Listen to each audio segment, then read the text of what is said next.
So I want to start with a little bit of a breakdown on the fatality report. We just hit, for the first time, USPA reporting single-digit fatalities for the year of 2024. Of the 9, there were 7 that were experienced jumpers. 2 of them were a single tandem incident that unfortunately took the lives of both people. But the other 7 were 2 intentional low turns, 1 entanglement, 1 canopy collision, 1 equipment problem, 1 health complication, and 1 low deployment.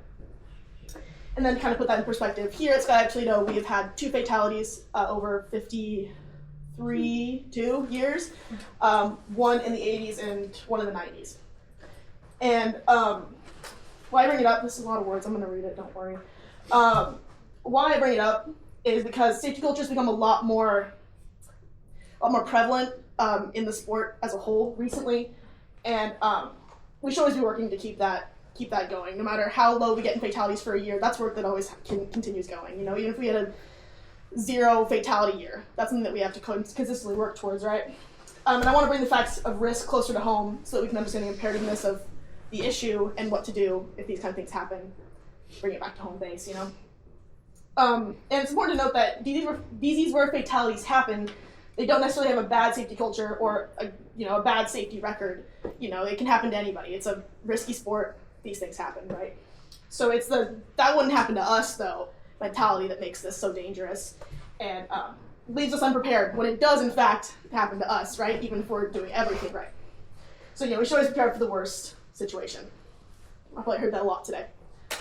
And it seems redundant, but it's important. It takes repetition of these procedures, even just in conversation, to make them stick. When these things happen, even the most prepared person is going to lose a lot of their common sense when it comes to this kind of stuff. So, nicer situations, these things happen, right? So, what do you do if you're sitting out back and, God forbid, something happens, someone either goes in or has a serious injury, right? First, you're going to stop.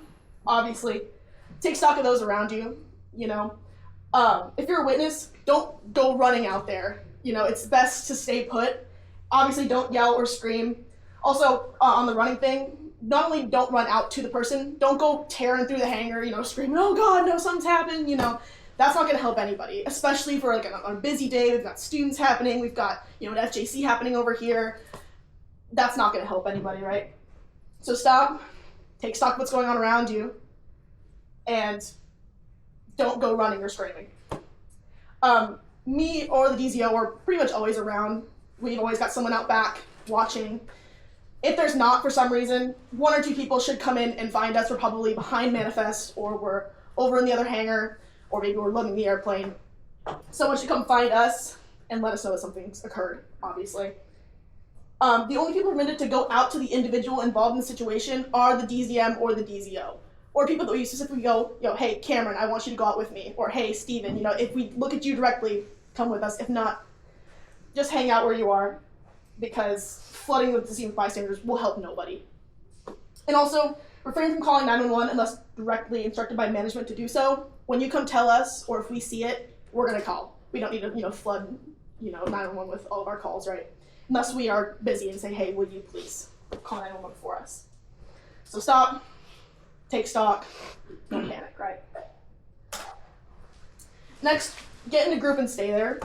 Upjumpers should group up and await instruction. It'll make it easier if we need to make a big group announcement as to what's going on, if we need your help, that kind of thing. If you come inside from outside, calmly inform jumpers that something has occurred. You don't need to go, oh, this and that happened, or debrief, whatever. Say, hey, something's occurred.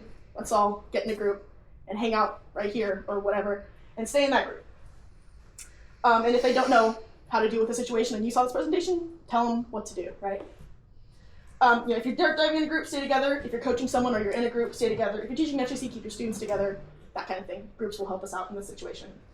Leaders will naturally emerge. Be one if you're able, or look for one. If you're willing, able, and in the headspace to do so, be ready to help management if necessary. We're probably going to be around, like I said. We're always out back, or we're in the hangar or whatever.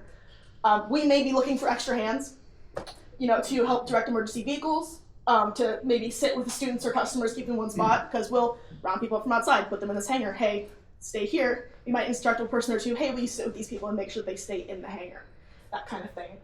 And then everyone to generally help with crowd control. You know, it's a group effort in this kind of situation. And no one's expected to help management in this way. If all you can do is stay calm and in your group, you're doing the right thing already. You know, if we come up to you and ask, hey, will you go direct, you know, vehicles or whatever, and you can't do that because you're so rattled, that is totally fine. No one expects you to put that aside and help if you're not ready to do that because you just saw something traumatic, right?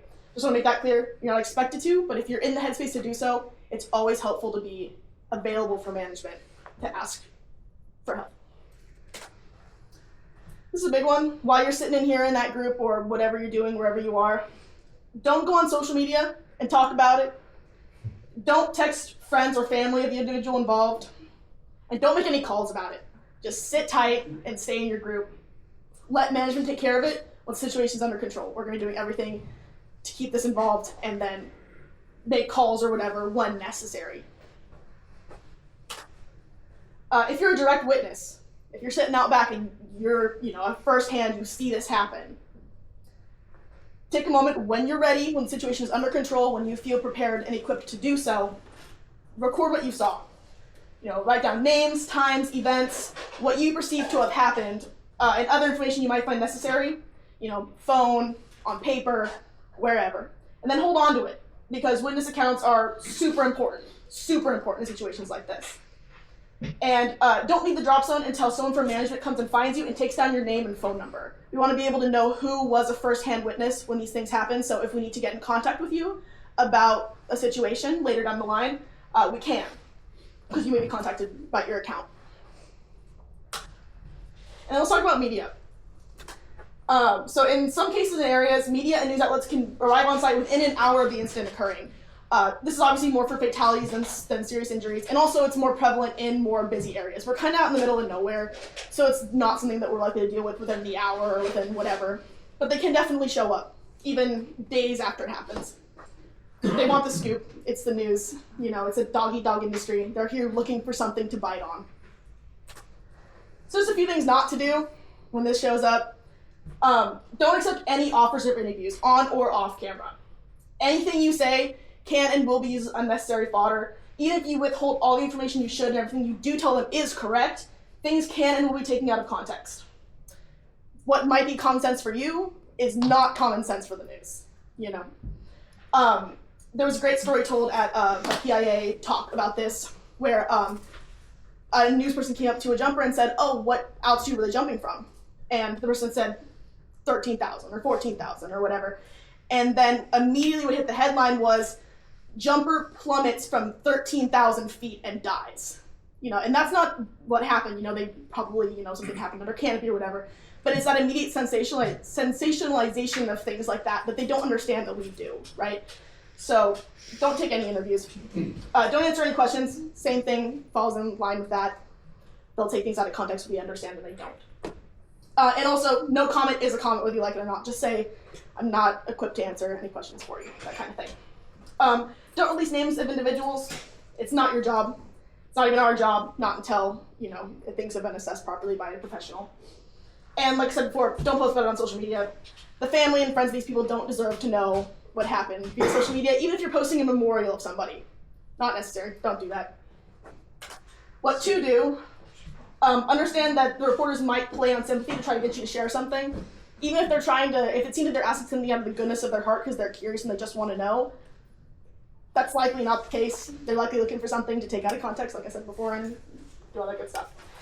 So do kindly tell any media correspondents, if you're approached, to talk to the owner if they want any information. You know, please refer to Skype to the management if you have any questions. And if they try to push you about it and, you know, needle at you, just stay cordial and stay calm and repeat the statement until they leave you alone. Eventually they'll realize that you're not a source of information and come to us.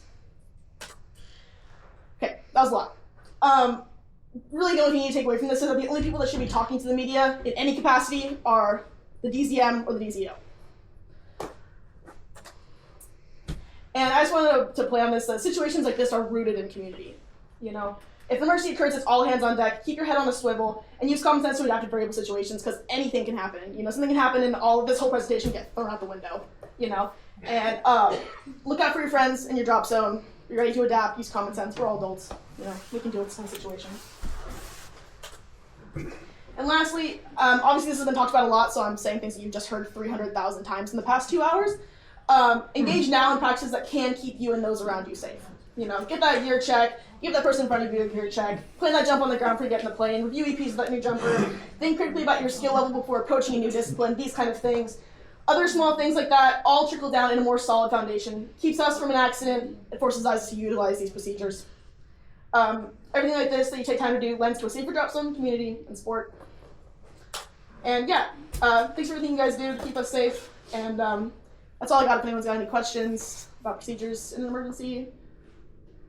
I would say too, be careful what you say. If there's an accident out front, you might be standing next to somebody's family member. Yeah. Just kind of be careful what you say when situations like that come up. It could be touchy. Yes, absolutely. Something else, Sam, with when you're talking about write down what you saw, the best thing to do is take 5 minutes, kind of calm down, relax, and then write down what you saw and however you want to do it. Yes. If I sit here and I talk to Tim, oh, did you see this? Did you see that? It completely blows things out of proportion. I had an incident where I worked that we had an apprentice. He ended up, shouldn't have been running an airplane, but he was running it. He ended up doing basically a 360, and he damaged 2 aircraft.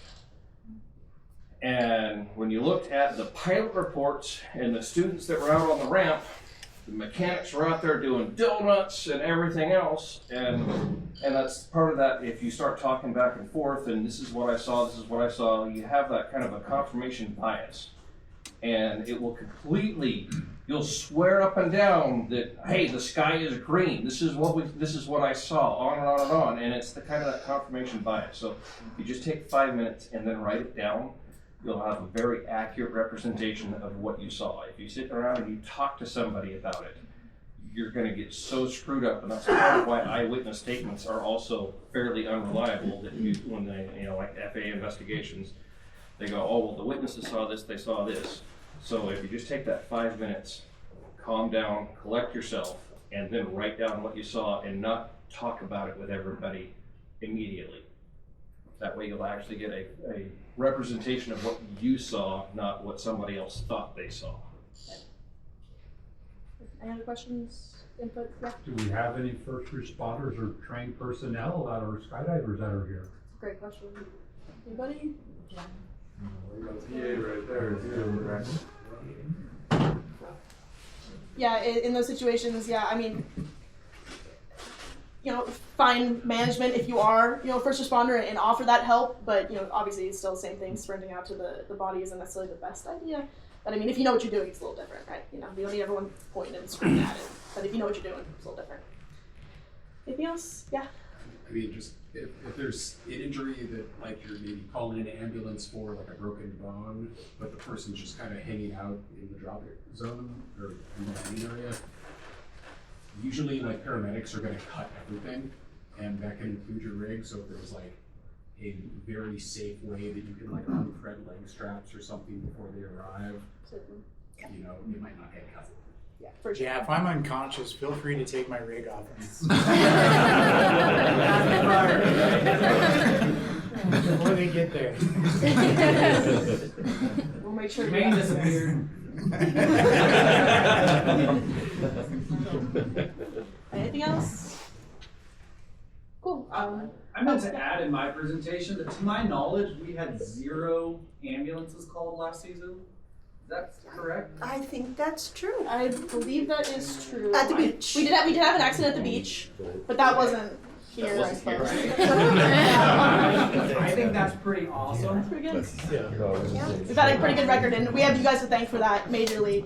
We've maintained a really good safety record, and what I think is we have a growing, knock on wood, a really great safety culture that's continually growing, and it's thanks to you guys. So thank you for keeping us safe, and I'm bringing up Sam Whittaker for some closing statements. Okay, thank you, Sam. Thanks, Sam. Okay, so a lot of you guys know that we did have somebody get hurt, wasn't killed or anything, but was hurt in 2017, and we had a safety plan in play, and we followed everything that we needed to follow, and people wrote things down, and it worked out exactly the way it was supposed to. So this is a really good plan. It's been practiced. It works really well. And one of the things that Sam said that I want to reiterate is please don't go like just screaming out there or screaming through the hangar. We did have somebody do that at one point, and it's like, no, just settle down, we got it. There was a doctor there. They went out with me to assist the person who was injured, and everybody that was back here did so awesome. They kept everybody calm. They kept everybody over here. It was amazing how calm everybody kept. So the calmer you can be, the better. And we'll be calm too. We're going to help take care of things. We'll be on the 911 call and saying, you do this, you do this, you do this. And if you can help, that's really, really great. And it worked out so well in 2017. I hope we never have to deal with that again. But just in case, I know you guys know what to do. And I appreciate you guys being here to follow along. Now, for the fun stuff. I'm really excited to just kind of say, welcome back to skydiving. It's been a long freaking winter. And we've all been kind of waiting for the sun, which looks like it's starting to come out. So we are going to be offering some hop and pops today, maybe some full altitude if we can get it. The alternator's out on DZ, so we will be using 1.2 Alpha. The King Air should be back up this week or early next. So we're really excited about that. The last part that we need for the phase inspection to be completed is on its way. We just got that message a few minutes ago, which is terrific. We've got some really neat activities this year. We're, of course, going to go back to the beach in August, and we're going to be having camps. We've got 4th of July party we've got planned, and helicopters and the King Air and potentially more airplanes. And we're really, really excited to get started. But remember, we've got amenities out there. You guys are always welcome to come and stay on the weekend. If you're going to be jumping multiple days, you don't have to travel back and forth. If you're going to be drinking with us at night, please don't travel back and forth. Stay in the clubhouse, use the shower, whatever it is you need. All of that is there for you. Come bring your swimsuit, sit in the hot tub, have a drink. Yeah. Oh, I wanted to finish that off. Oh, okay. Use the amenities. If you're going to be drinking or if you're going to be doing anything else, please stay here with us at the drop zone. We want you to stay with us and be safe. We don't want anybody leaving here inebriated and getting hurt, and then everybody gets in trouble. So let's make sure that if we're going to be doing other things after jumping is over, that we stay at the drop zone as best we can. You can bring your RV, you can stay in the clubhouse, bring a tent. But stay with us if you're going to be imbibing after jumping's over. That said, just one more time, please make sure we're not doing anything during jumping time. When wheels are up on the last jump of the day, you guys can crack a beer or a wine or whatever it is you guys crack. No crack. But just be safe as far as making really stupid choices. Let's keep those to the minimum. And last thing is, we love it here that we're here and doing things differently than other drop zones because we believe in community and being part of each other's lives. So we're going to get on each other's nerves before the end of the season. I'm certain of it. We always do. Some of us do. Let's just keep it cordial and friendly. And, if there's any problems, take care of them and clean up after yourselves. Oh, another thing, let's clean up after ourselves. We have our new area over here for experienced jumpers. And so, keep things kind of against the wall, hang your rig, put your stuff up on top, just if you're here for the day. If you need a locker, talk to Sam. Don't climb on this. Yes, please don't climb on anything except the airplane, and only when it's running. Do you have something else you wanted to say? Yeah, I just want to say on the topic of things happening this summer. Obviously, we've got all our normal movies going on, and I'm going to post actual official dates of that in the next few days. But I am super, super open and receptive this summer to ideas for camps and that kind of thing. If you have something that you want to learn and you want to see come to Skydive Toledo this summer, please come to me and talk to me about it. Even if it's just like, hey, I really want to learn more about, whatever. Come tell me. I want ideas for things to happen. I already have some ideas for some canopy flight stuff, maybe some free flying courses happening here. If you have something you want to learn, please talk to me. I want stuff to happen this summer. All right, Daniel is making a shit ton of food right now. One more thing, sorry. Also, if you haven't put out a waiver within the past year, we put out a link on the Facebook page.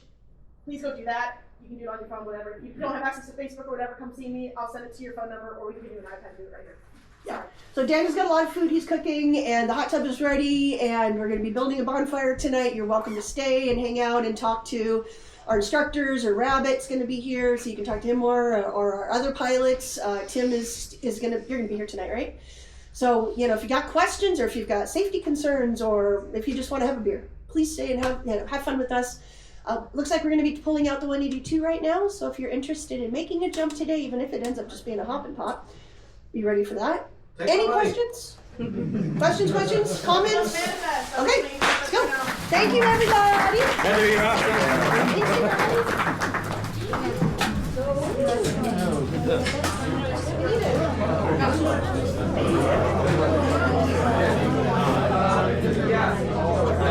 Or like jump out there.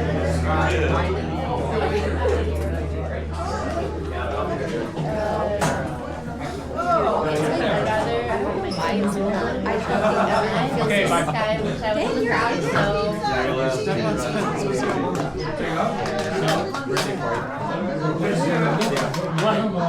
He has his hot date. I don't have a hot date. I got dinner with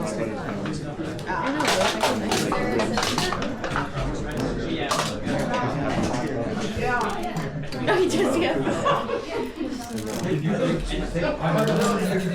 Alright, see you. Bye. Wait, are we doing breakfast tomorrow? No. Not?